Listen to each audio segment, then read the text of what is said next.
नमस्कार, आप सभी का स्वागत है हमारे यूट्यूब चैनल पर। इसके पहले हमने चैप्टर नंबर 1 और चैप्टर नंबर 2 के टॉप 20 क्वेश्चंस देख लिए थे। आज हम आपके बीच में लेके आए हैं चैप्टर नंबर 3 के टॉप 20 क्वेश्चंस। चलिए शुरू करते हैं। तो सबसे पहला क्वेश्चन है हमारे पास, in the given figure if the Wheatstone bridge is in balance condition then the value of resistance S. हमें पता है कि जब व्हीटस्टोन ब्रिज बैलेंस कंडीशन में होता है, मींस यहाँ का रेशियो इसका रेशियो क्या होता है, बराबर, क्योंकि यहाँ पे करंट फ्लो हमारा नहीं करता है। तो इसका रेशियो हो जाएगा हमारे पास 30 ओम अपॉन में 18 ओम इक्वल्स टू 10 ओम अपॉन में एस। हमें इस एस की वैल्यू निकालनी है तो हम क्रॉस मल्टीप्लाई कर देते हैं। S into 30 equals to 18 into 10। तो एस इक्वल्स टू हो जाएगा हमारे पास 18 इंटू 10 अपॉन में 30। जीरो से जीरो कट जाएगा और कट जाएगा 6 टाइम, तो एस बराबर आ जाएगा हमारे पास 6 ओम। अगर आपको ये आंसर चेक करना है तो आप वापस रेशियो निकाल के चेक कर सकते हैं। एस की जगह जब हम 6 रख देंगे तो ये हो जाएगा हमारे पास 30 अपॉन 18 इक्वल्स टू में 10 अपॉन 6। अगर इन दोनों का रेशियो सेम आ जाए मतलब हमारा आंसर क्या है, सही। तो ये 2 से कट जाएगा 5 टाइम्स, तो ये 2 से कट जाएगा 3 टाइम्स, ये भी 5 से कट जाएगा, या 3 से कट जाएगा 10 टाइम्स, और ये 3 से कट जाएगा 6 टाइम्स।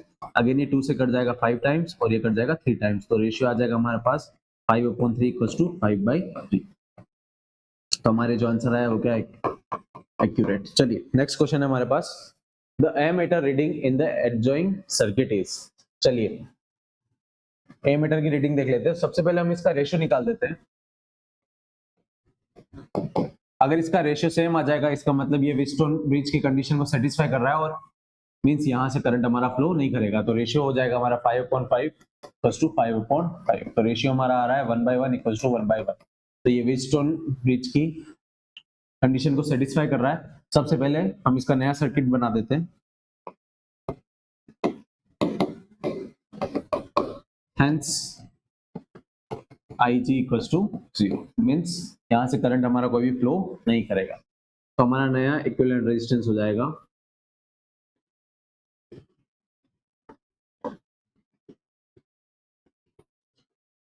यहाँ हमारा अमीटर लगा हुआ है, ये प्लस ये माइनस और ये कनेक्ट। ये 2 वोल्ट की बैटरी हमारे पास। चलिए यहाँ पे हमारा 5 ओम है, यहाँ पे हमारा 5 ओम है, यहाँ पे हमारा 5 ओम है और यहाँ पे 5 ओम। ये 5 और ये 5 ओम क्या है, सीरीज में। चलिए तो ये 5 और ये 5 ओम क्या है, are in series.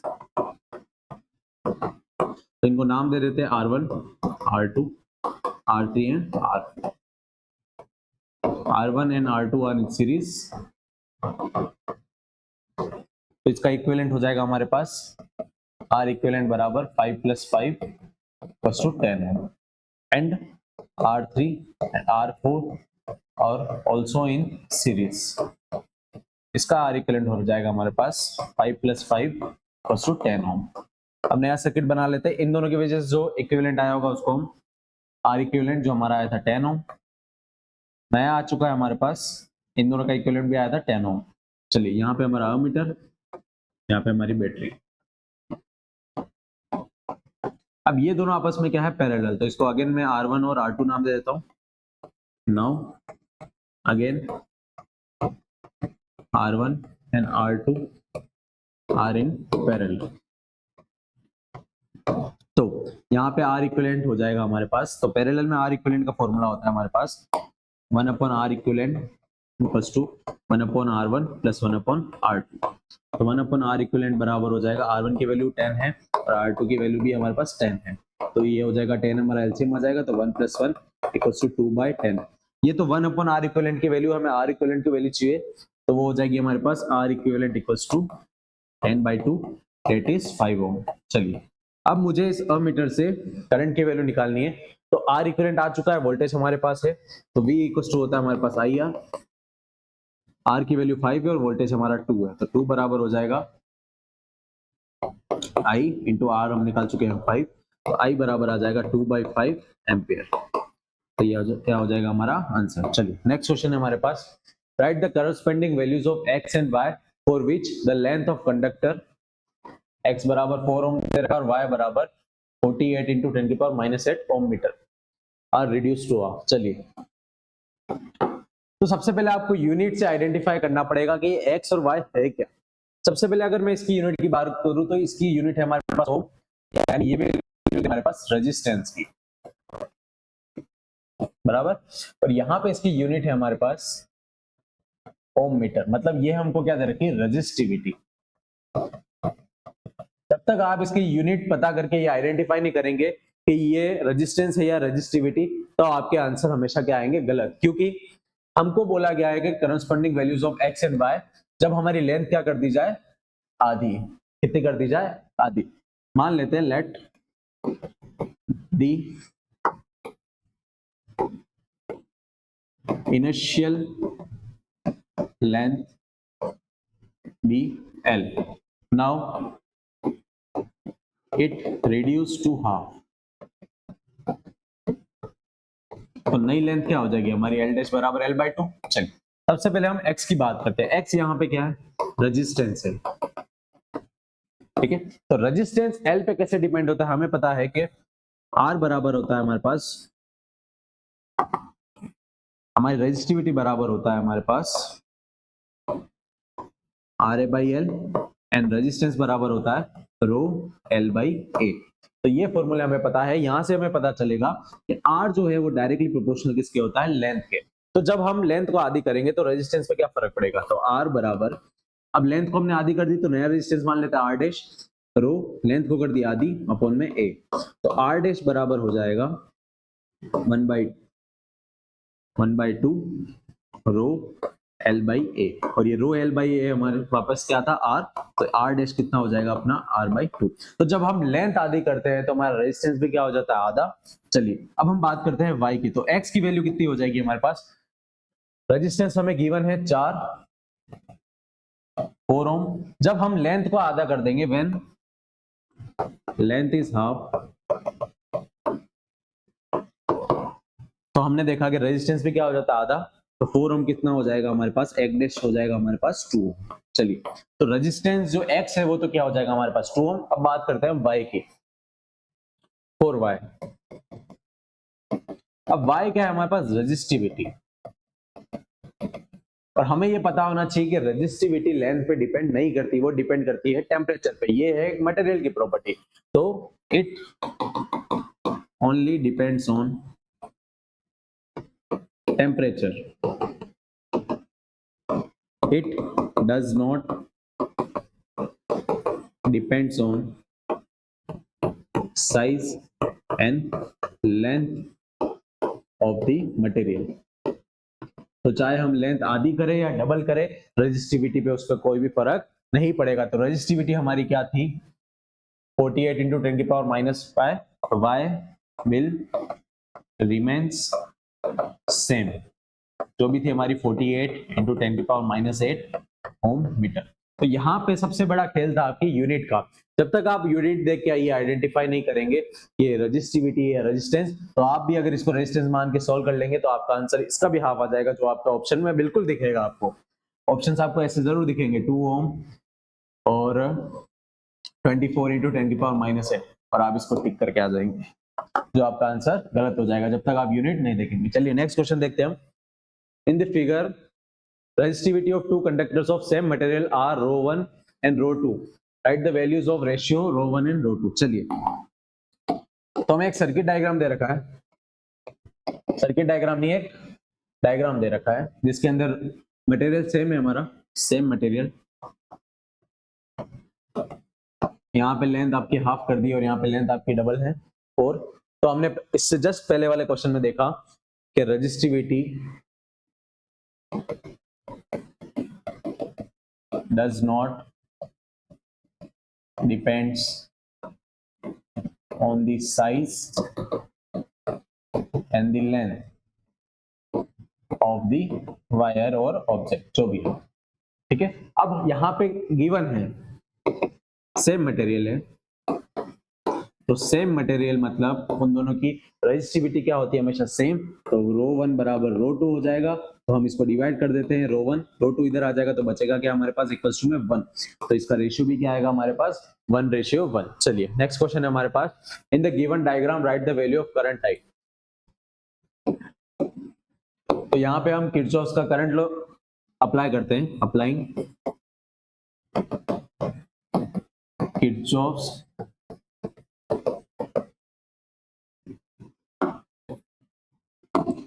Current law KCL, जो बोलता है कि आने वाला करंट किसके बराबर होगा, जाने वाले के करंट के। अब यहाँ इनकमिंग करंट कौन से हैं, एक तो 2 एम्पियर आ रहा है और एक 5 एम्पियर आ रहा है। तो 5 एम्पियर प्लस 2 एम्पियर, तो इनकमिंग करंट सारे ऐड होंगे और आउटगोइंग करंट इक्वल्स टू में सारे ऐड होंगे। मतलब इनकमिंग किसके बराबर होगा, आउटगोइंग। अब आउटगोइंग कौन कौन से, एक तो आई ए जा रहा है प्लस और एक 4 ए बाहर जा रहा है, और हमें आई की वैल्यू चाहिए। तो 5 + 2 हो जाएगा हमारे पास 7 एम्पियर बराबर में I + 4। हमें I की वैल्यू चाहिए तो 7 - 4 = I। तो 7 - 4 हो जाएगा हमारे पास 3 एम्पियर = I। यहाँ A क्या है, एम्पियर।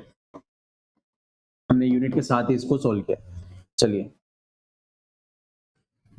नेक्स्ट क्वेश्चन है हमारे पास, a battery of EMF 12 volt and internal resistance 2 ohm is connected to resistor if the current of 0.5 ampere is flowing through the circuit, then calculate the resistance of resistor if the circuit is closed. What will be the terminal voltage of the cell? तो यहाँ पे आपको voltage, EMF इन सब के बीच की equations आनी चाहिए। तो हमें टर्मिनल वोल्टेज फाइंड करना है। तो टर्मिनल वोल्टेज की वैल्यू होती है हमारे पास, सॉल्यूशन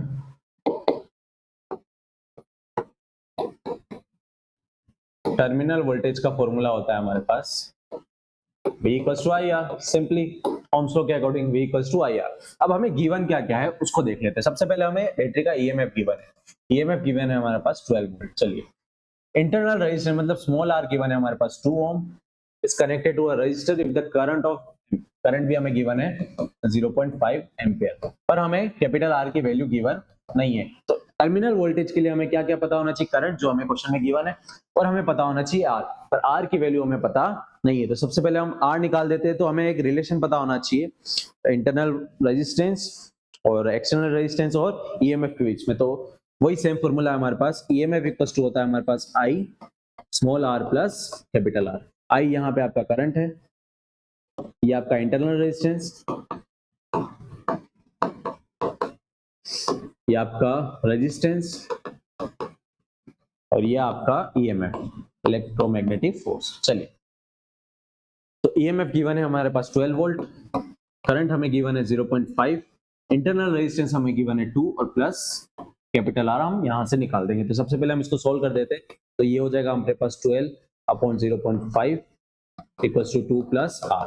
तो ये कट जाएगा तो ये हो जाएगा 0 हट जाएगा तो 120/5। तो इसको सोल्व कर लेते हैं हम, 120/5 = 2 + R। इसको हम सोल्व करेंगे तो ये आ जाएगा हमारे पास 5 × 2 = 10 और बचेगा 20 जो होता है अपने पास 24, और ये बच जाएगा 2 + R। तो R बराबर हो जाएगा अपने पास 24 - 2, तो R बराबर हो गया हमारे पास 22 ओम। R की वैल्यू हमारे पास आ गई, हम सीधा इसको रख देंगे V के फॉर्मूले में। टर्मिनल वोल्टेज V बराबर हो जाएगा हमारे पास I × R। I की वैल्यू है हमारे पास 0.5, रेजिस्टेंस आ चुका है हमारा 22। इसको सोल्व कर देंगे तो हमारे पास आ जाएगा 22 × 5, तो ये हो जाएगा हमारे पास 10 and 120 डिवाइड बाय 10, तो वोल्टेज आएगा हमारे पास 12 वोल्ट। चलिए नेक्स्ट क्वेश्चन की तरफ बढ़ते हैं हम।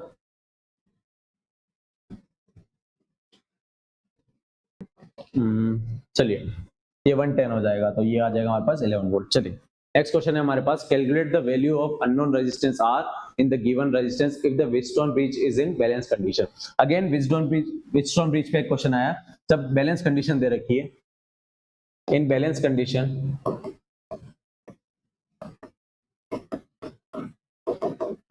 हमारा IG कितना हो जाएगा 0, मतलब इस गैल्वेनोमीटर इस यहां से जो करंट निकलने वाला है वो कितना हो जाएगा 0। तो हम सर्किट बना लेते हैं सबसे पहले। तो कुछ ऐसा सर्किट बन जाएगा हमारे पास, ये 60 है और इसके साथ एक पैरेलल में एक और रेजिस्टेंस है जो है अपना R ओम। तो इसको मैं सिंपली R लिख रहा हूँ, 20, 10 और 1, ये हमारा कनेक्शन A एंड C।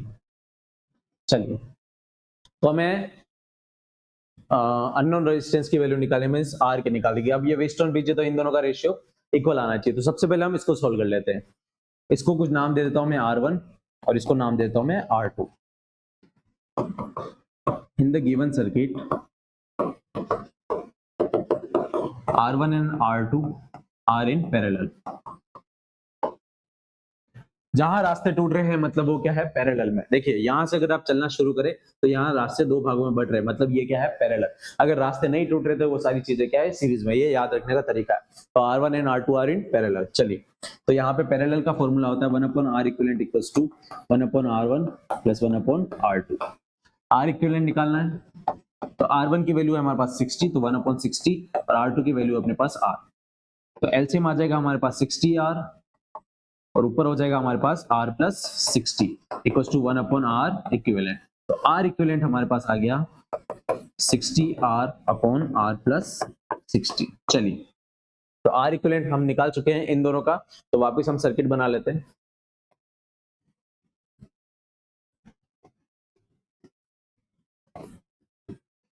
इसकी वैल्यू है हमारे पास 60R फोन में R प्लस 60, यहाँ पे हमारे पास 20, 10 एंड 12, 1 ओम एंड ओम।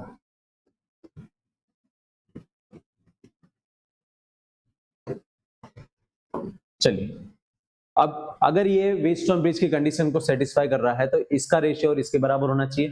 तो रेशियो हमारे पास 20/60 R अपॉन में R प्लस 60 इक्वल्स टू में 10/1। ये सबसे ऊपर चला जाएगा तो 20R प्लस 60 अपॉन में 60R इक्वल्स टू 10/1। अब यहाँ क्रॉस मल्टीप्लाई कर देंगे तो ये हमारे पास हो जाएगा 20R plus 60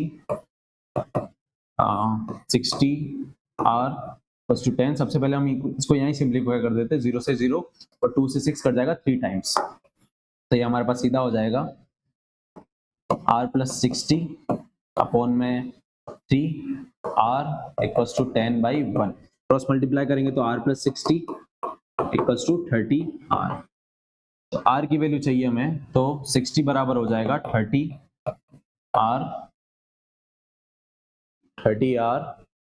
30R plus 30R minus R। चलिए,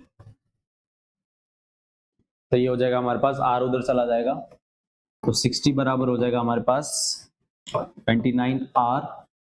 तो R बराबर हो जाएगा 60/29। चलिए,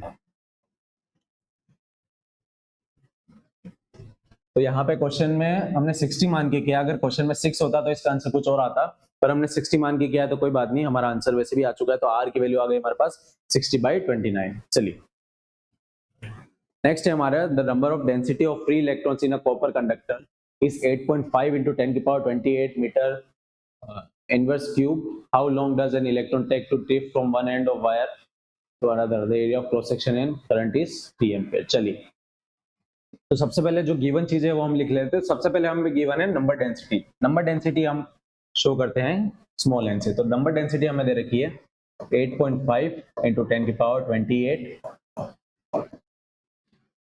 How long does an electron take to drift from one end of wire to another end? अब वायर की लेंथ दे रखी है हमें 3.0 मीटर। चलिए, तो लेंथ ऑफ वायर हमें दे रखी है 3.0 मीटर। चलिए, the area of cross section, area भी हमें गिवन है 2.0 into 10⁻⁻6 metre square. And current की वैल्यू भी हमें गिवन है 3.0 एम्पियर। चलिए, अब क्वेश्चन में हमें जो गिवन है, अब हमें सबसे पहले रिलेशन आना चाहिए ड्रिफ्ट वेलोसिटी का। वो होता है हमारे पास I इक्वल्स टू NEA/BD। तो यहां से अगर मैं ड्रिफ्ट वेलोसिटी निकाल दूं, क्योंकि ड्रिफ्ट वेलोसिटी क्यों निकालनी है उसके बारे में हम अभी बात करते हैं। ड्रिफ्ट वेलोसिटी का फॉर्मूला हो जाएगा हमारे पास I/NEA। हमें निकालना है टाइम। क्या निकालना है? टाइम। जब वो इस पॉइंट से इस पॉइंट पे आएगा जिसकी लेंथ क्या है हमारे पास 3.0। तो हमें पता है कि वेलोसिटी बराबर क्या होता है, distance upon time. Distance upon time. तो हमें यहाँ पे गिवन जो चीज है वो क्या है गिवन है, मैं डिस्टेंस यानी लेंथ गिवन है 3 मीटर और टाइम हमें पूछा है। सबसे पहले हमको क्या निकालनी पड़ेगी, ड्रिफ्ट वेलोसिटी। अगर मैं ड्रिफ्ट वेलोसिटी की वैल्यू निकाल देता हूं तो यहां से हमारे पास टाइम बराबर कितना हो जाएगा, डिस्टेंस अपॉन में वेलोसिटी। चलिए तो यहां से फॉर्मूला निकाल देते हैं हम टाइम का। तो टाइम बराबर हो जाएगा हमारे पास डिस्टेंस यानी एल और वेलोसिटी की वैल्यू क्या निकाली हमने, वी डी बराबर आई अपॉन एन ई ए। तो हमारे पास टाइम का फॉर्मूला बन जाएगा एल एन ई ए अपॉन में आई। अब ई की वैल्यू होती है हमारे पास 1.6 इंटू 10 की पावर माइनस 19 कूलम। तो इन सब की वैल्यू हम यहाँ लिख देंगे तो हमारे पास इसकी वैल्यू हो जाएगी टाइम की। चलिए तो टी बराबर हो जाएगा हमारे पास, लेंथ गिवन है 3 मीटर जो ऐसा यूनिट में ही है। नंबर डेंसिटी हमें गिवन है 8.5 इंटू 10 की पावर 28। ई की वैल्यू है हमारे पास 1.6 इंटू 10 की power minus 90। Area of cross section हमें दे रखा है तो मीटर में ही दे रखा है ऑब्वियस से 2.0 इंटू 10 की पावर माइनस 6। चलिए और आई की वैल्यू गिवन है हमारे पास 3। इसको सॉल्व करना है हमें। तो सबसे पहले पावर सॉल्व करेंगे हम। तो टी बराबर हो जाएगा हमारे पास 3 इंटू 8.5 इंटू 1.6 इंटू 10 की पावर 28 इंटू 10 की पावर माइनस 19 इंटू 10 की पावर माइनस 6 और डिवाइड में आ जाएगा हमारे पास 3।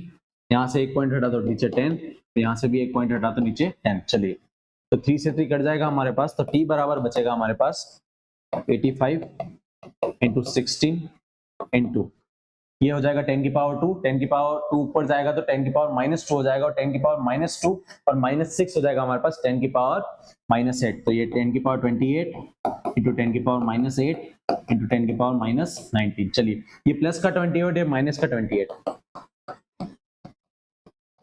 तो ये हो जाएगा हमारे पास 10 की पावर 20 इंटू 10 की पावर माइनस 19। इसको सोल्व करेंगे तो हमारे पास आ जाएगा 85 इंटू 16 इंटू 20 प्लस का और माइनस का 19। तो ये हो जाएगा हमारे पास 10 की पावर 1। तो इसको सोल्व करेंगे तो हमारे पास आंसर आ जाएगा लगभग अप्रोक्स में आ जाएगा हमारे पास 2.72 इंटू 10 की पावर 4 सेकेंड्स। चलिए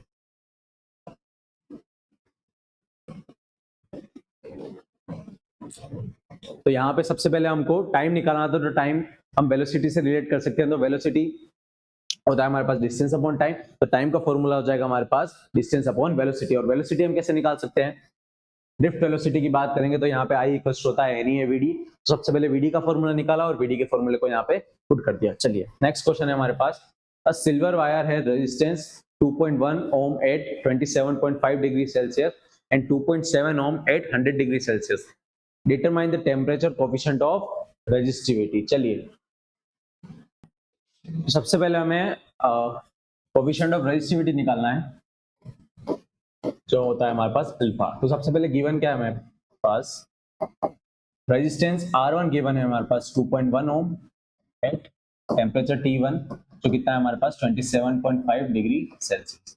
R2 गिवन है हमारे पास 2.7 ओम एट टेम्परेचर T2 बराबर 100 डिग्री सेल्सियस। तो हमारे पास अल्फा का फॉर्मूला हमें याद होना चाहिए। तो अल्फा बराबर होता है हमारे पास R2 minus R1 divide by R1 T2 minus T1। और हमारे पास क्वेश्चन में हर एक वैल्यू गिवन है। तो अल्फा बराबर हो जाएगा R2 माइनस R1। तो R2 है हमारे पास 2.7 माइनस 2.1 और R1 है हमारे पास 2.1। टेम्परेचर T2 है हमारे पास 100 डिग्री सेल्सियस और ये है हमारे पास 27.5 डिग्री सेल्सियस। तो इसको जब हम सोल्व करेंगे तो हमारे पास आंसर आ जाएगा अल्फा बराबर 0.0039 और इसकी यूनिट होती है हमारी सेल्सियस इनवर्स। चलिए नेक्स्ट क्वेश्चन है हमारे पास, at 27 degree Celsius a heating element has resistance 100 ohm, what its temperature when resistance become 117 ohm, temperature coefficient हमें गिवन है 1.70 इंटू 10 की power minus 4 degree Celsius inverse. चलिए तो सेम फॉर्मूला हम लगाएंगे यहाँ पे भी। तो जो गिवन है हम सबसे पहले वो लिख लेते हैं। तो गिवन चीजें हमारे पास एट 27 डिग्री, तो रेजिस्टेंस मतलब R1 हमें गिवन है 100 ओम एट T1। तो ये T1 हमें गिवन है 27 degree Celsius. At what temperature, जब रेजिस्टेंस हमारा कितना हो जाए 170 मीन्स R2 दे रखा है हमारे पास 117 ओम एट T2 हमें पता नहीं है, तो उसको मैं लिख देता हूँ T या T डैश, ये हमें फाइंड करना है। और अल्फा हमें गिवन है 1.70 into 10 की पावर -4 डिग्री सेल्सियस इनवर्स। तो हमारे पास फॉर्मूला है अल्फा का, ये फॉर्मूला हमने यूज किया था इससे जस्ट पहले वाले क्वेश्चन में, जो था हमारे पास R2 - R1 अपॉन में R1 T2 - T1। सेम फॉर्मूले का यूज करेंगे, हमें सिर्फ निकालना है T2 और सारी वैल्यू हमें गिवन है।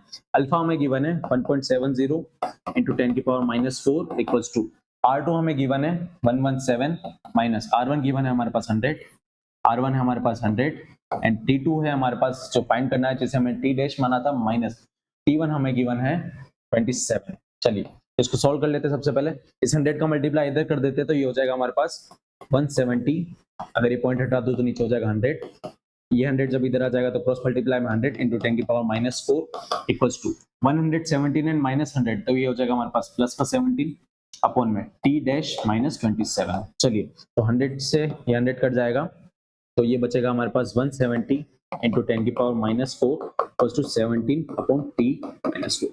चलिए अब क्रॉस मल्टीप्लाई कर देते हैं, इस पूरे टर्म को इधर ला रहा हूँ और इस पूरे टर्म को इधर, तो ये हो जाएगा हमारे पास T dash -27 equals to 17 upon 170 into 10 की पावर -4। 17 से ये कर जाएगा 10 टाइम्स, तो T डैश -27 हो जाएगा हमारे पास, और ये 10 की पावर -4 जब ऊपर जाएगा तो हो जाएगा 10 की पावर +4 अपॉन में बचेगा हमारे पास 10, क्योंकि ये 10 टाइम्स कट गया, तो ये 10 की पावर +4 और 10 की पावर +1, तो ये ऊपर जाएगा तो T डैश -27, तो ये जाएगा T की पावर 4 -1, तो T डैश -27 हो जाएगा हमारे पास T की पावर 3, तो T डैश बराबर हो जाएगा हमारे पास 10 की पावर 3 प्लस 27। इसको और सॉल्व करेंगे तो T डैश हो जाएगा हमारे पास 10 की पावर 3 को लिख सकते हैं हम 1000 प्लस 27, तो T डैश हो जाएगा हमारे पास 1027 डिग्री सेल्सियस। तो ये हमारा फाइनल टेम्परेचर कह लीजिए या T2 कह लीजिए, जब हमारा रेजिस्टेंस कितना हो जाएगा 117। चलिए नेक्स्ट क्वेश्चन है हमारे पास, a battery has EMF 12 volt and internal resistance 0.4, what is the maximum current that can be drawn. तो हमें मैक्सिमम करंट की वैल्यू निकालनी है। चलिए तो यहां से हमारे पास EMF बराबर हो जाएगा, सेम ओम्स लॉ का यूज करेंगे हम, V इक्वल्स टू IR होता है, तो यहाँ पे EMF है तो E बराबर हो जाएगा हमारे पास I into internal resistance small r। चलिए EMF गिवन है हमारे पास 12 वोल्ट, रेजिस्टेंस इंटरनल गिवन है हमारे पास 0.4, हमें करंट निकालना है मैक्सिमम करंट, तो यही होगा हमारा मैक्सिमम करंट, तो I बराबर हो जाएगा EMF upon R।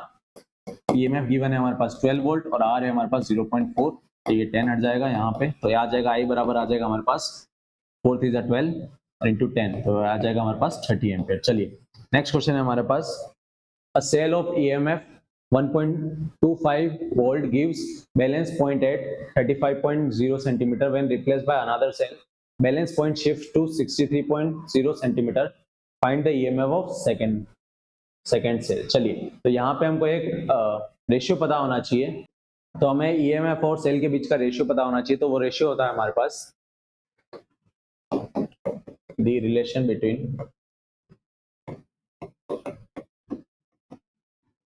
EMF of cell and the length of wire, होता है हमारे पास E1 अपॉन E2 बराबर में L1 अपॉन, चलिए चाहे L1 और L2 क्या है, length of first wire and length of second wire. चलिए तो cell of EMF, first cell का EMF हमें गिवन है, तो E1 गिवन है हमारे पास 1.25 वोल्ट, बैलेंस पॉइंट हमें दे रखा है 35, मतलब L1 दे रखा है हमारे पास 35.0 सेंटीमीटर, अनदर बैलेंस पॉइंट दे रखा है हमारे पास L2 दे रखा है हमारे पास 63.0 सेंटीमीटर, और हमें सेकंड सेल का EMF निकालना है, मतलब E2 हमें फाइंड करना है, तो हम सबसे पहले इनकी वैल्यूज रख देते हैं, तो 1.25 अपॉन में E2 की वैल्यू निकालनी है, L1 की वैल्यू है 35 और L2 की वैल्यू है हमारे पास 63, तो इसको क्रॉस मल्टीप्लाई कर देते हुए आ जाएगा 63 अपॉन 35 इंटू में 1,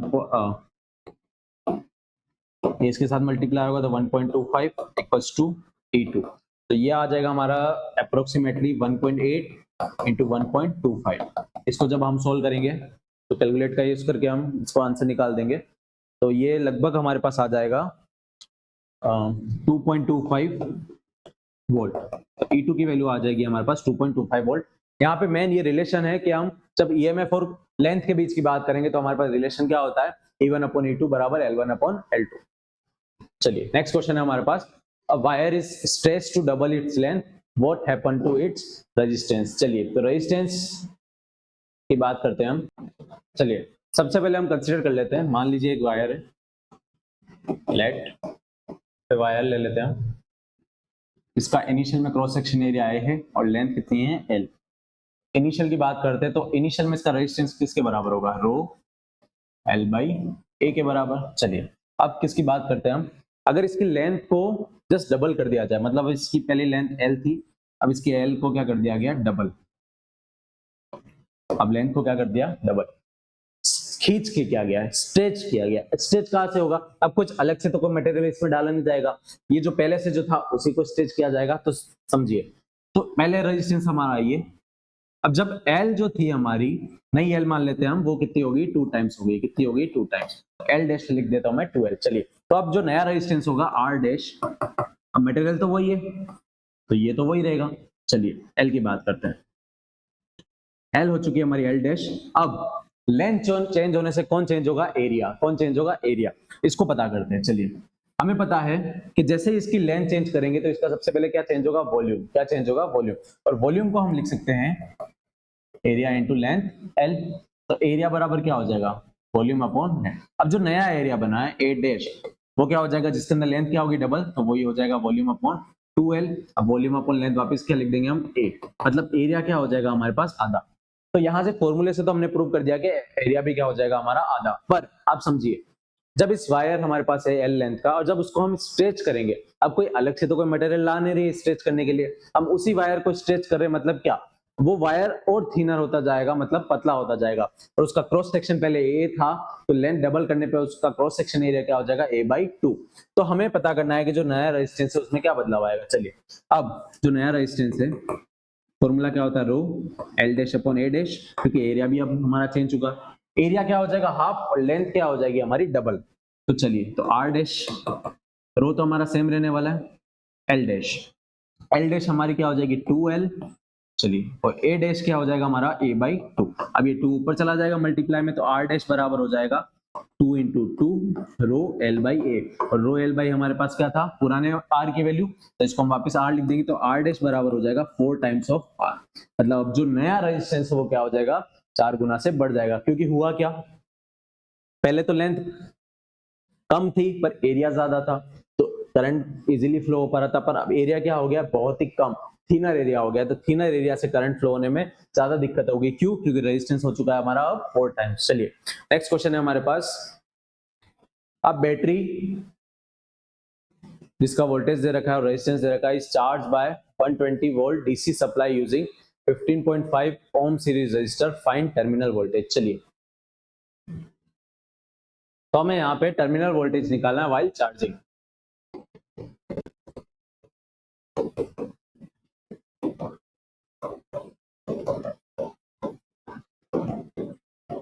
चलिए तो हमें गिवन है बैटरी का वोल्टेज, मतलब ईएमएफ गिवन है हमारे पास 8.0 volt, internal resistance small r given है हमारे पास 0.5। चलिए net voltage V supply given है हमारे पास 120 वोल्ट, और एक्सटर्नल हमारे पास है 15.5 ओम। 15.5। तो सबसे पहले हमें टर्मिनल वोल्टेज की वैल्यू निकालनी है। तो V टर्मिनल हमारे पास होता है E प्लस IR। चलिए E हमारा गिवन है, हमें सबसे पहले वैल्यू किसकी निकालनी है, I की। इंटरनल रेजिस्टेंस अभी हमको गिवन है, तो हमारे पास ओम्स लॉ है V इक्वल्स टू IR। पर यहाँ पे हम V सप्लाई और उसके बीच का डिफरेंस निकालेंगे, मतलब पोटेंशियल डिफरेंस निकालेंगे, और यहाँ पे R भी क्या लेंगे, R टोटल। R टोटल मतलब capital R plus small r, और V पोटेंशियल डिफरेंस क्या है, V सप्लाई माइनस हमारा ये जो बैटरी का ईएमएफ है वो। तो सबसे पहले हमको इसको सोल्व कर लेते हैं। तो V सप्लाई है हमारे पास, तो ये फॉर्मूला हो जाएगा हमारे पास V सप्लाई माइनस ईएमएफ बराबर I into R total. R total क्या है हमारे पास, R प्लस R। तो V सप्लाई है हमारे पास 120 वोल्ट, ईएमएफ है हमारे पास 8 इक्वल्स टू करंट हमें निकालना है। आर की वैल्यू है हमारे पास 15.5 plus small R internal resistance है हमारे पास 0.5। तो इसको हम सोल्व कर लेते हैं। तो ये आ जाएगा हमारे पास 112 बराबर आई इंटू में 16। तो ये हो जाएगा 112 अपॉन में 16 बराबर आई। चलिए आई की वैल्यू हमारे पास आ चुकी है, तो हम यहाँ पे सीधा वैल्यू में पुट कर देंगे। चलिए तो ये अप्रोक्स में हमारे पास आ जाएगा 7 के आसपास। तो आई बराबर हमारे पास आ गया 7 एम्पियर। चलिए आई आ चुका है, तो हमारे पास वी टर्मिनल निकालना है। तो V terminal E plus I R. चलिए तो यहाँ पे E की वैल्यू हमारे पास गिवन है 8 प्लस आई हमारे पास है 7 और इंटरनल रेजिस्टेंस की वैल्यू हमारे पास है 0.5।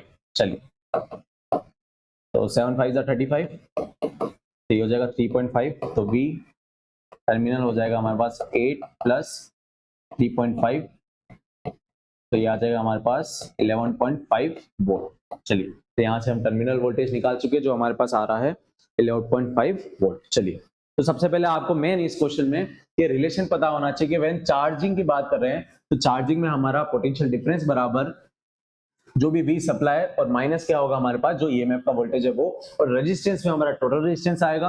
और V टर्मिनल की बात करेंगे तो V टर्मिनल में हमारे पास EMF प्लस IR। चलिए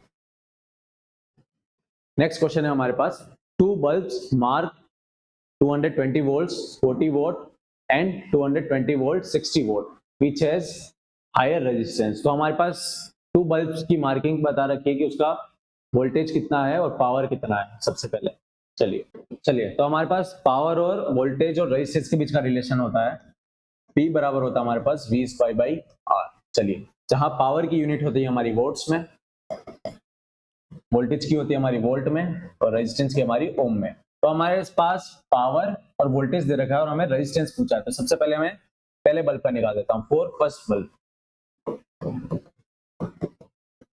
तो उसका रेजिस्टेंस मैं R1 से डिनोट करूंगा, तो R1 का फॉर्मूला हो जाएगा हमारे पास V square by P। Voltage दे रखा है हमारे पास 220, इसका क्या करना है हमें स्क्वायर अपॉन में पावर दे रखी है हमारे पास 40। तो ये हो जाएगा हमारे पास 220 इंटू 220 अपॉन में 40। तो इसको कैलकुलेट कर लेते हैं हम।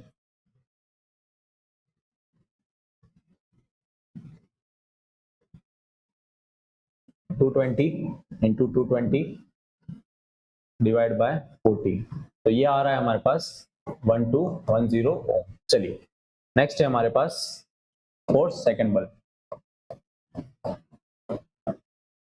तो R2 हमारे पास क्या हो जाएगा again V square by P।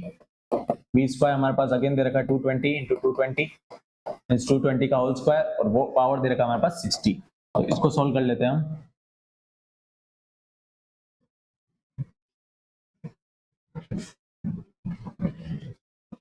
Divide by 60, तो ये आ रहा है हमारे पास 806.66। चलिए तो हमको सीधा दिख रहा है कि R1 का रेजिस्टेंस क्या है ज्यादा किससे, R2 से।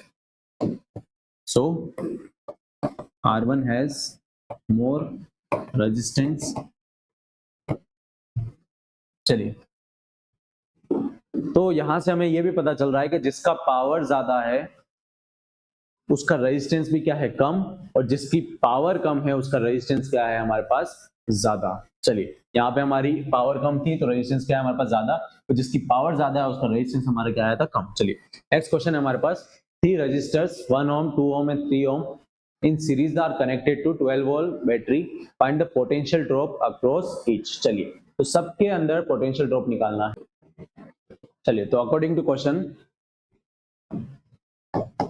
हम सबसे पहले सर्किट बना देते हैं। 3 रजिस्टर है 1 ohm 2 ohm and 3 ohm। चलिए 1 ohm 2 ohm and 3 ohm series में कनेक्टेड है और यहाँ पे एक 12 वोल्ट की बैटरी है। चलिए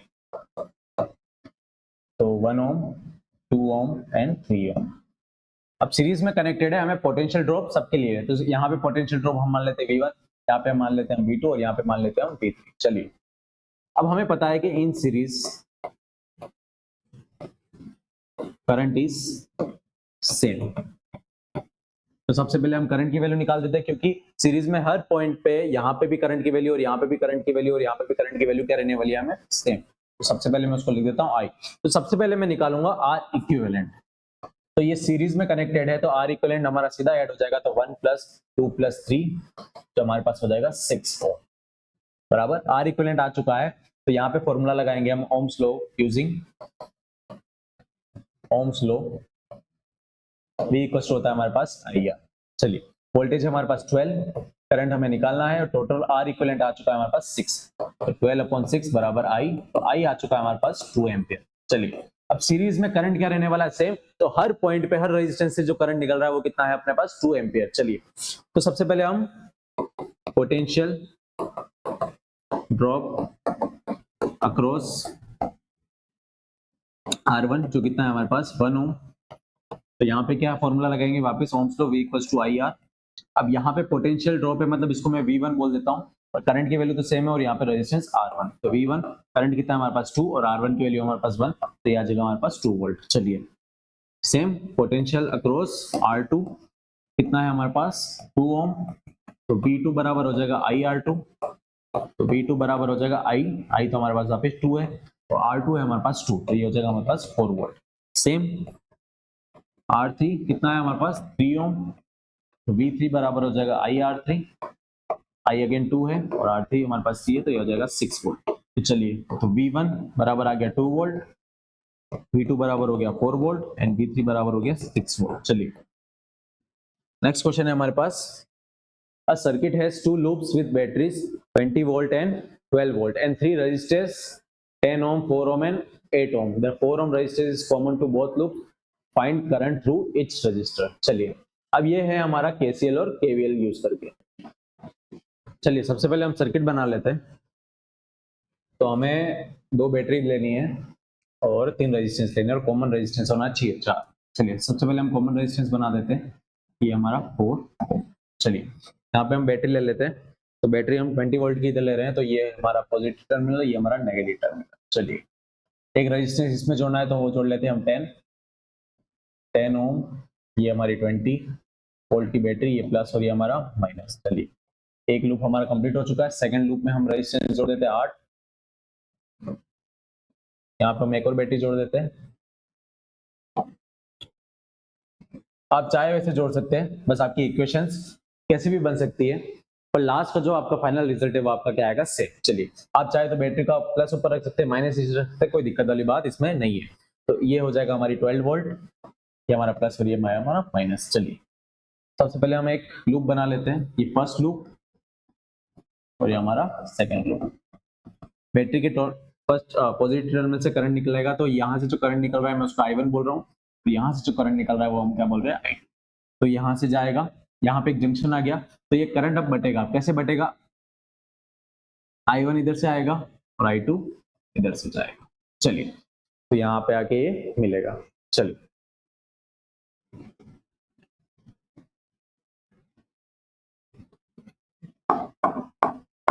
इन दोनों करंट की डायरेक्शन सेम है। अब यहाँ पे हम KCL और KVL का यूज करेंगे। हम सबसे पहले किरचॉफ वोल्टेज लॉ यूज करते हैं, जो कहता है कि किसी भी क्लोज लूप में अगर हम वोल्टेज की इक्वेशंस निकालें तो वो डेल्टा V हमारे किसके बराबर आ जाएगा, 0 के बराबर। चलिए तो तरीका सिंपल है, अगर लूप की डायरेक्शन और करंट की डायरेक्शन सेम है तो हम सिंबल लेंगे नेगेटिव का, और जब आप हायर पोटेंशियल से लोअर पोटेंशियल की तरफ जाएंगे तब भी हम क्या लेंगे, नेगेटिव, और हम जब लोअर से हायर की तरफ जाएंगे तब हम लेंगे पॉजिटिव। चलिए सबसे पहले हम लूप 1 की बात करते हैं। इन लूप 1 हम यहां से बढ़ना शुरू कर रहे हैं, तो हम सबसे पहले बैटरी की बात करते हैं। तो हम यहां से यहां जा रहे हैं, तो lower potential to higher potential, तो हमारा वोल्टेज वैल्यू क्या आनी चाहिए, पॉजिटिव। हम लो से हाई की तरफ जा रहे हैं, हमारी बढ़ोतरी हो रही है, हम लॉस में नहीं जा रहे, हम किस में जा रहे हैं, इंक्रीज में जा रहे हैं। तो नेगेटिव टू पॉजिटिव हम क्या लेंगे, पॉजिटिव, तो आ जाएगा हमारे पास 20 वोल्ट।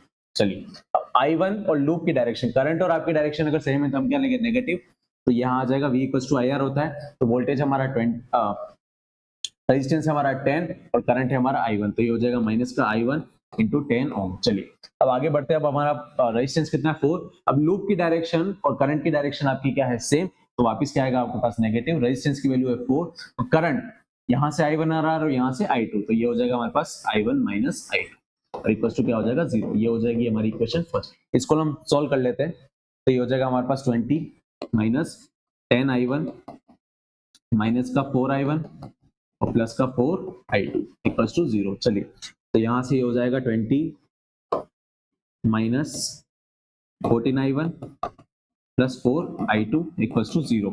तो इस 20 को इधर भेज देंगे तो ये हो जाएगा माइनस का 14i1 प्लस का 4i2 इक्वल्स टू माइनस का 20। इसको नाम दे देते हैं हम इक्वेशन फर्स्ट। चलिए नेक्स्ट इक्वेशन की तरफ बढ़ते हैं हम। तो नेक्स्ट इक्वेशन हमारे पास है सेकंड लूप। तो सेकंड लूप से हम सॉल्व कर लेते हैं। चलिए या फिर इसको हम ऐसे भी लिख सकते हैं, माइनस इधर भेज देंगे तो ये आ जाएगा हमारे पास 14i1 माइनस का 4i2 equals to 20 in loop second. Same process हम यहाँ पे भी करेंगे। अब यहाँ से हम नेगेटिव से पॉजिटिव की तरफ आ रहे, वापस हमारा पोटेंशियल ग्रोथ हो रहा है तो हम क्या लेंगे 12 वोल्ट। चलिए अब करंट की डायरेक्शन और लूप की डायरेक्शन आपकी सेम है, तो यहाँ से जब हम जाएंगे करंट की डायरेक्शन और लूप की डायरेक्शन सेम है तो हमारा क्या आएगा नेगेटिव। रेजिस्टेंस कितना है 4, तो ये माइनस का 4। अब करंट जब ऊपर से नीचे आ रहे थे तो i1 माइनस i2 क्या था, अब नीचे से ऊपर जा रहे हैं तो हम क्या करेंगे i2 माइनस i2। चलिए सेम अब यहां से इस लूप में तो करंट i2 हिट जाएगा। चलिए i2 की बात करते हैं तो करंट की डायरेक्शन और लूप की डायरेक्शन सेम है तो हमारा आ जाएगा माइनस का 8 और करंट कितना है हमारा i2। अब इसको सोल्व कर लेता हूं तो हमारे पास इक्वेशन आ जाएगी 12 minus 4i2 minus minus plus तो 4i1 माइनस का 8i2 और ये किसके बराबर होना चाहिए हमारे पास 0 के बराबर। तो इसको सोल्व करते हैं हम तो 12 माइनस 4 और माइनस 8 ये हो जाएगा माइनस का 12i2 plus 4i1 plus two 0। चलिए इक्वेशन सोल्व कर लेंगे तो ये माइनस 12 उधर चला जाएगा तो माइनस का 12i2 plus 4i1 equals to minus का 12। चलिए तो माइनस कॉमन ले लेते हैं तो ये हो जाएगा 12 का i2 माइनस का 4i1 इक्वल्स टू प्लस का 12। इसको नाम देते हैं इक्वेशन 2। अब हमें बस सिंपली इक्वेशन फर्स्ट और इक्वेशन 2 को सोल्व करना है और हमें i1 और i2 की वैल्यू निकालनी है। चलिए on solving equation first and equation second तो 14i1 minus 4i2 plus two 20 और ये कितना है हमारे पास 12i2 minus 4i1 plus two 12। चलिए तो इसको और सिंप्लीफाई कर सकते हैं। अगर यहां से अगर मैं 2 कॉमन ले लूं तो ये हो जाएगा हमारे पास 7i1 माइनस का 2i2 इक्वल्स टू 10 और सेम अगर यहां से अगर मैं 4 कॉमन ले लूं तो ये हो जाएगा हमारे पास 3i2 minus i1 equals to में 3। चलिए तो ये हम नई इक्वेशन हो गई हमारी इक्वेशन फर्स्ट और इक्वेशन सेकंड। कुछ नहीं, यहां से हमने टेकन 2 कॉमन और यहां से हमने टुक 4 कॉमन, हमारे पास इक्वेशन आ गई। अब इस दोनों इक्वेशन को हमको सॉल्व करना है तो सिंप्लीफाई हम क्या करेंगे, इस इक्वेशन का मल्टीप्लाई कर देंगे 2 के साथ और इसका कर देंगे 3 के साथ। तो अब इक्वेशन बन जाएगी हमारे पास 7 3 21i1 minus 6i2 equals to 30 और यहाँ पे मल्टीप्लाई करेंगे तो ये आ जाएगा हमारे पास 6i2 माइनस का 2i1 इक्वल्स टू 6। अब हम क्या करेंगे, इक्वेशन फर्स्ट एंड सेकंड को प्लस कर देंगे। तो इक्वेशन सेकंड और प्लस को फर्स्ट और सेकंड को प्लस करने पे हमारे पास आ जाएगा 21i1 माइनस का 6i2 प्लस 6i2 और माइनस का 2i1 इक्वल्स टू 30 प्लस 6। अब ये सेम है, माइनस का 6 और ये कट जाएंगे तो ये हमारे पास बचेगा 21i1 minus 2i1 equals to 30 plus 6। तो 21 माइनस 2 हो जाएगा हमारे पास 19i1 टू 36। तो i1 बराबर आ जाएगा हमारे पास 36/19। तो इसको सॉल्व कर लेंगे हम, हमारे पास आ जाएगा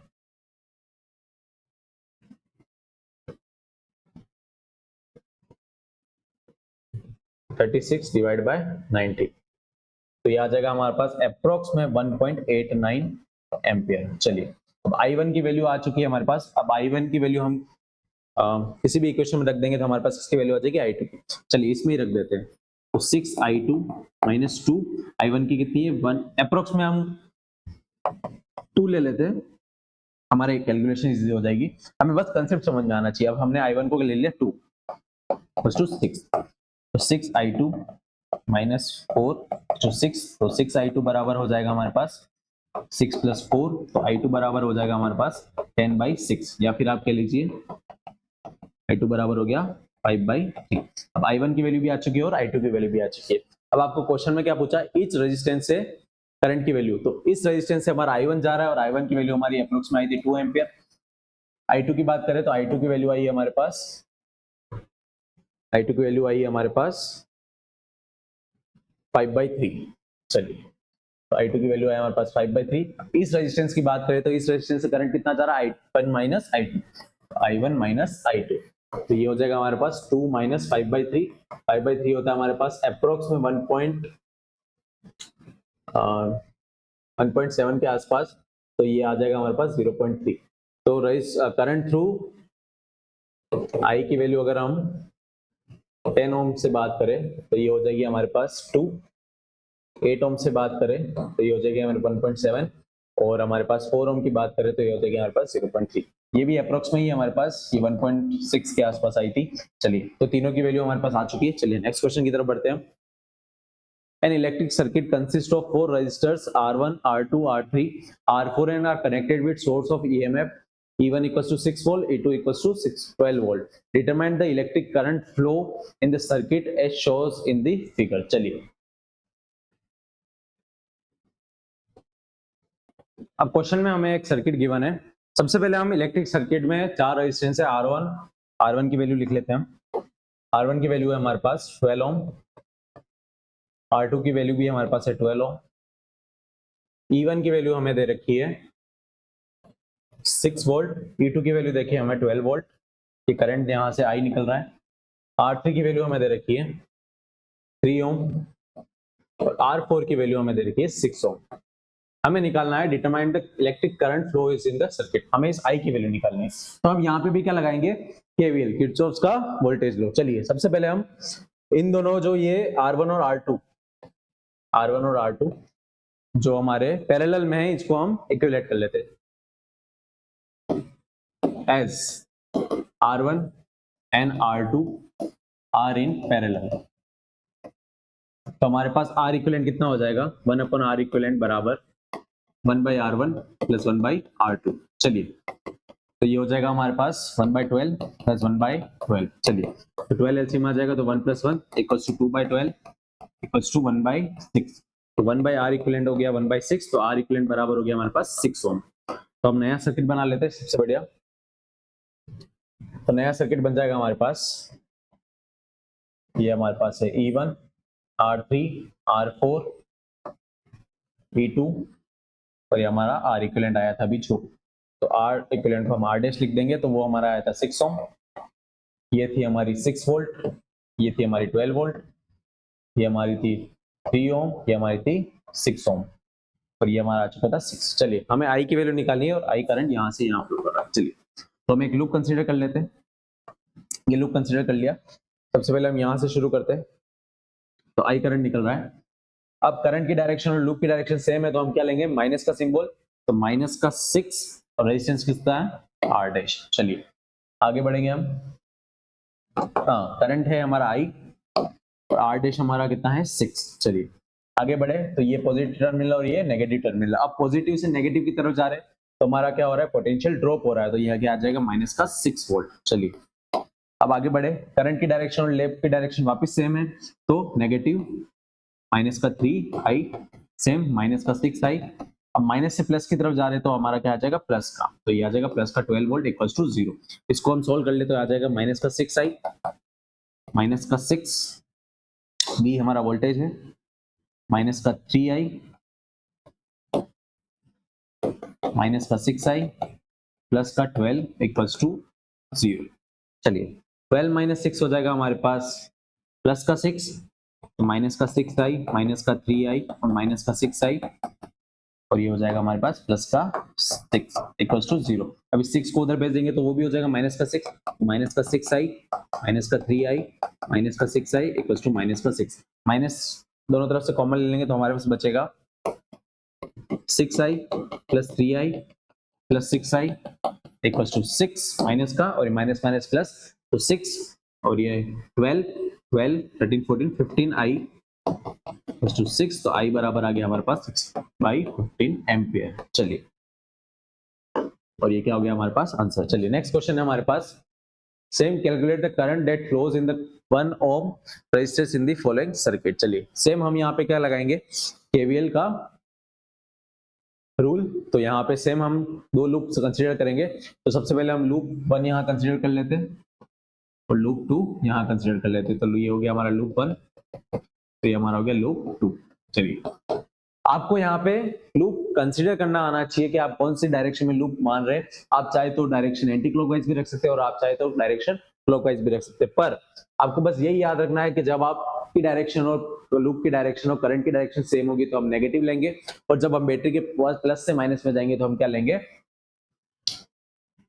प्लस से माइनस में जाएंगे तो तब भी हम नेगेटिव लेंगे, और जब माइनस से प्लस में आएंगे तो हम क्या लेंगे, पॉजिटिव। तो ये प्लस टर्मिनल, ये माइनस टर्मिनल, और यहाँ पे भी प्लस टर्मिनल, और ये आपको ज्यादा से ज्यादा इक्वेशन बनानी। चलिए सबसे पहले इस लूप की बात करते हैं हम। चलिए, तो इस लूप में हम ऐसे जा रहे हैं, करंट ऐसे जा रहा है। चलिए सबसे पहले हम यहाँ से शुरू करें, तो यहाँ पे करंट है हमारा I2 और हमारी लूप की डायरेक्शन सेम है, तो ये आ जाएगा -1। लूप 1 की बात कर रहे हैं, माइनस का करंट कितना I2 और रेजिस्टेंस कितना है 1। अब यहाँ से बढ़े, हमारी डायरेक्शन और करंट की डायरेक्शन और लूप की डायरेक्शन सेम है, तो यहाँ पे वापस माइनस का, और यहाँ पे करंट कितना जाएगा, ये I2 आ रहा है यहाँ से, और यहाँ से आ रहा है अपना I1 माइनस I2, तो यहाँ से प्लस I2 और ये, तो यहाँ पे करंट कितना बचेगा I1। चलिए, तो माइनस का 3 I1। चलिए अब नेक्स्ट, यहाँ से बढ़े हम, प्लस से माइनस जा रहे तो हमारे क्या आएगा, नेगेटिव। तो माइनस का 6 वोल्ट इक्वल टू 0। ये हमारा लूप फर्स्ट हो गया। अब सेकंड लूप की बात करते हैं हम। तो करंट यहाँ से दौड़ रहा है अपने पास I1, ये हमारे पास I1 है। चलिए, तो इस इक्वेशन को पहले थोड़ा सा नॉर्मल कर लेते हैं, तो ये हो जाएगा माइनस का I2 माइनस का 3I1 इक्वल टू 6V। तो माइनस कॉमन ले लूँ, तो ये हो जाएगा हमारे पास I2 plus 3I1 equal to 6 volt. तो ये हो जाएगा I2 plus 3I1 equal to minus का 6। चलिए, तो ये हो गई हमारे पास इक्वेशन फर्स्ट। इक्वेशन सेकंड की बात करें तो हम यहाँ से शुरू करते हैं। तो सबसे पहले हमारी डायरेक्शन और लूप की डायरेक्शन अपोजिट है, तो हमारे पास क्या आएगा यहाँ पे, पॉजिटिव। तो ये आ जाएगा 2I1। अब हमारी डायरेक्शन और लूप की डायरेक्शन वापस अपोजिट है, तो ये क्या आ जाएगा, प्लस का I2 इंटू में 1। अब यहाँ से बढ़े, यहाँ पे करंट की डायरेक्शन और लूप की डायरेक्शन वापस अपोजिट है, तो प्लस का 3I1। अब नेगेटिव से प्लस की तरफ जा रहे हैं, तो हमारा पॉजिटिव आ रहा है, तो प्लस का 9 वोल्ट इक्वल टू 0। इसको सोल्व कर देंगे तो 2 प्लस 3 हो जाएगा हमारे पास 5I, 1 प्लस I2 प्लस 2 में माइनस 9 वोल्ट। ये हमारी होगी इक्वेशन सेकंड। तो हम वापस यहाँ पे इक्वेशन फर्स्ट और इक्वेशन को इक्वेट करेंगे, तो हमारे पास I1 और I2 की वैल्यू आ जाएगी।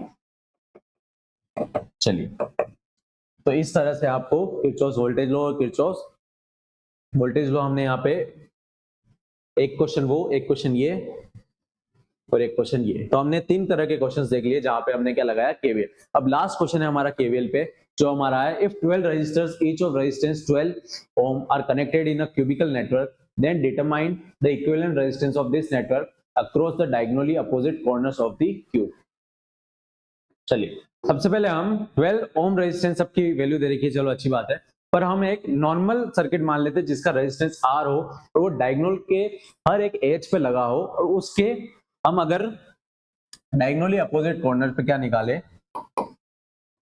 अब उसके अकॉर्डिंग हम क्या निकालेंगे, R इक्विवेलेंट बराबर। पर हमारे पास R रेजिस्टेंस की वैल्यू दे रखी है 12 ओम। कितनी दे रखी है, 12 ओम। तो सबसे पहले हम उन डायगोनल्स पे 12 ओम की जगह क्या मान के चलते हैं, R, और एक जनरल फॉर्मूला निकाल देते हैं, R इक्विवेलेंट निकालेगा। चलिए, सबसे पहले हम एक क्यूब की बात करते हैं। तो ये हमारा क्यूब है और उन सबके एज पे एक रेजिस्टेंस लगा हुआ है जिसकी वैल्यू हम अभी मान रहे हैं R। कितनी मान रहे हैं, R। चलो, अब यहाँ पे कुछ 2-3 कंसेप्ट लगेंगे। एक तो हमारा किरचॉफ वोल्टेज लॉ और एक हमारा लगेगा क्यूब की सिमेट्री। क्योंकि ये क्यूब है तो यहाँ पे हर एज क्या होगी हमारी सेम, और हमारे रेजिस्टेंस की वैल्यू भी क्या है यहाँ पे सेम। चलिए, तो हमको डायगोनल के अकॉर्डिंग 2 पॉइंट मान लेते हैं, ए और बी।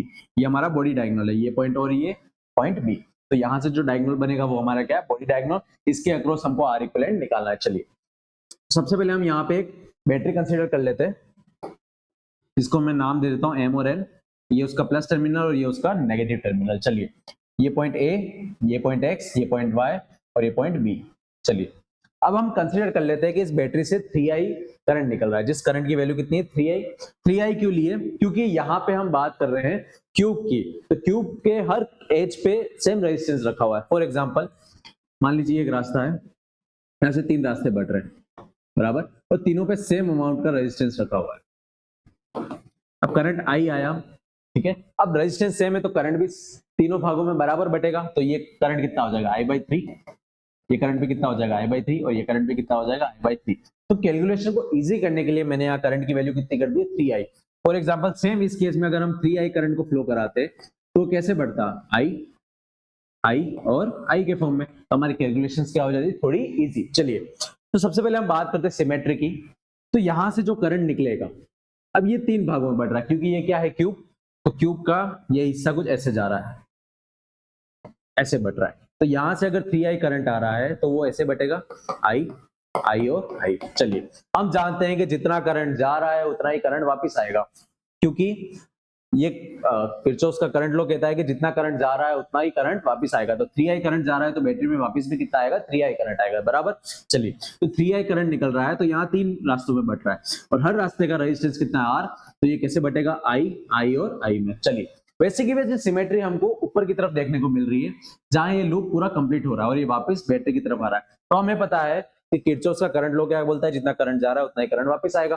तो 3i निकला तो वापस भी कितना आएगा 3i।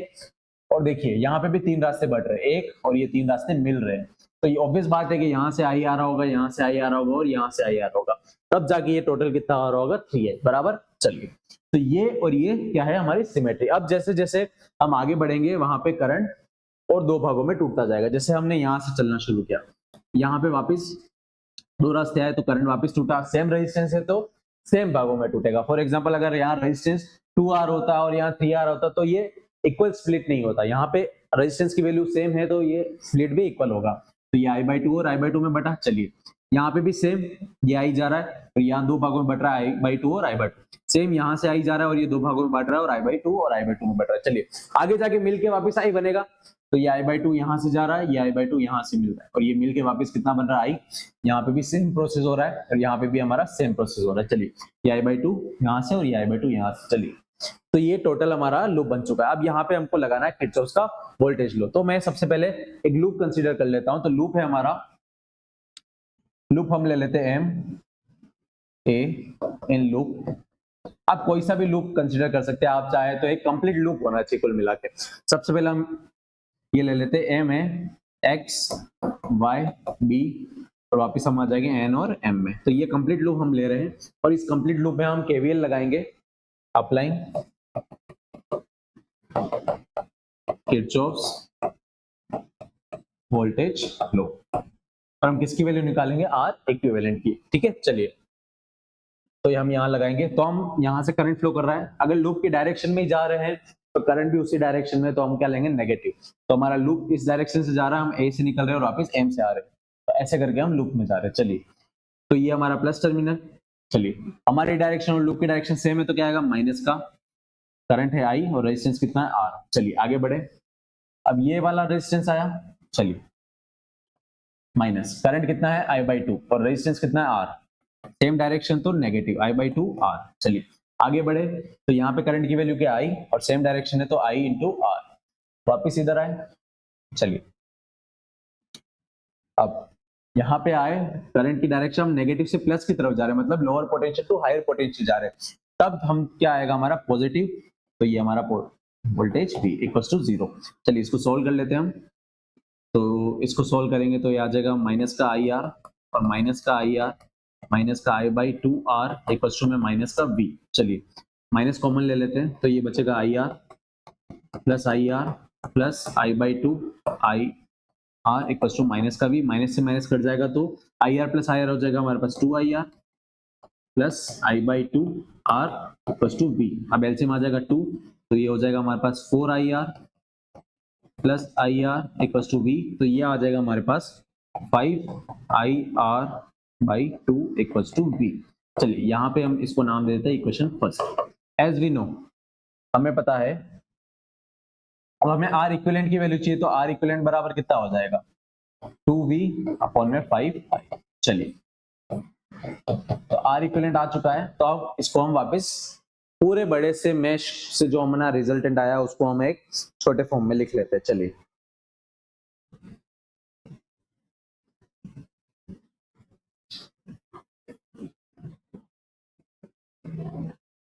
अब इसको एक छोटा सा सर्किट बना देते हैं। अब इससे पूरे से आर इक्विवेलेंट हमारा कितना आ गया है 2v अपॉन 5i। चलिए, तो इस पूरे को मैं क्या लिख देता हूँ आर इक्विवेलेंट, ये हमारा आर इक्विवेलेंट। इससे कौन कनेक्टेड है, हमारी बैटरी, प्लस और माइनस ये वोल्टेज, और इसमें करंट फ्लो कर रहा है हमने 3i।